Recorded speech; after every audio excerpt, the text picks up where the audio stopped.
大家好，歡迎回到頻道。今天我們要評測嘅是 Higgsfield AI。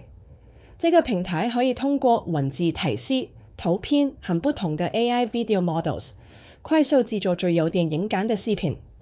這期視頻我們會看看 Higgsfield AI 是怎麼使用的，有哪些主要功能，它的優點和缺點，以及它到底掛不掛合 YouTubers 和內容創作者。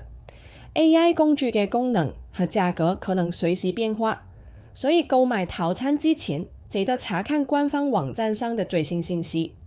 好，我們現在開始。而什麼是 Higgsfield AI？Higgsfield 是一個主要用於製作 AI 視頻和圖片嘅平台。它最大嘅特點之一就係可以在同一個平台中使用不同的 AI video models。這意味着你可以使用不同模型製作同一個創意，然後自己比較效果，不需要打開多個不同嘅網站。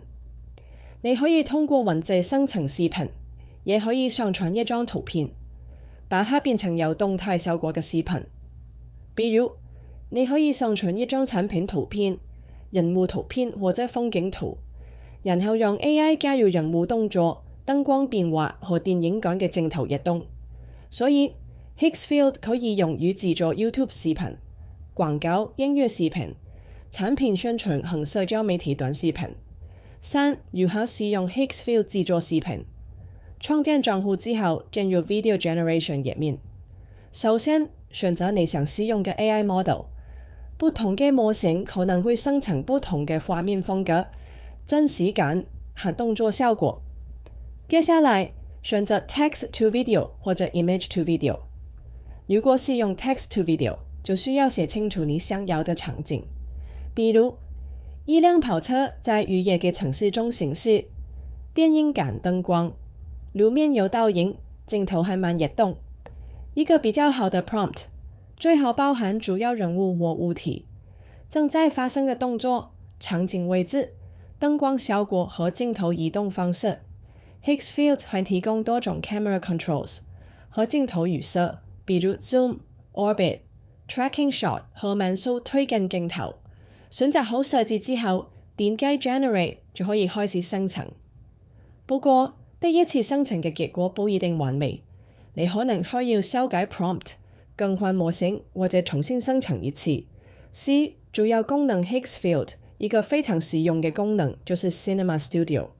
它可以讓你更細緻地控制視頻的最終效果，包括鏡頭風格、lens、camera movement 和整體畫面氛圍。新手可以自己使用簡單嘅預設，而有經驗嘅創作者也可以調整更加詳細嘅設置。你可以讓視頻看起來像廣告、動作電影、紀錄片、音樂視頻或者科幻場景。部分模型很可能支持聲音、更長嘅視頻片段，或者更好嘅角色一致性。不過，具體能夠使用哪些功能，要看你選擇嘅係哪一個 AI model。畫點優點和缺點 Higgsfield 最大嘅優點就是方便。你可以在一個平台中切實不同嘅 AI video models， 而且它提供嘅 camera controls 也能讓視頻看起來更有電影感。不過 AI 視頻生成也可能好快消耗 credits。特別係當一個場景需要重複生成很多次時，使用成本可能會比較高，生成結果有時候也比較穩定。你可能會看到不自然嘅動作、錯誤嘅舞台，或者同一個角色在不同鏡頭中場嘅不一樣。另外 Higgsfield 並不能通過一次電子就直接完成整支 YouTube 視頻。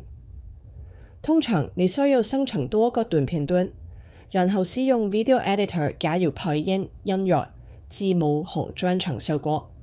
6. 最終評測。那麼 Higgsfield AI 值得使用嗎？對於需要製作電影感 AI 片段嘅 YouTubers、營銷人員和內容創作者來說， Higgsfield 是一個比較實用嘅平台。它非常適合製作視頻開場、產品展示、廣告鏡頭、故事場景和 YouTube B-roll。不過，你仍然需要一個好的創意、清楚的 prompt， 而家一些時間嚟測試不同嘅結果。我的最終看法係，如果你想在一個平台中使用不同的 AI video models，同時希望擁有更多鏡頭控制功能。那麼 Higgsfield AI 值得嘗試。你之前使用過 Higgsfield AI 嗎？歡迎在評論區分享你的看法。別忘了點讚這期視頻，並訂閱頻道。我們會繼續帶來更多簡單易懂的 AI 工具評測。感謝大家觀看，我們下期視頻再見。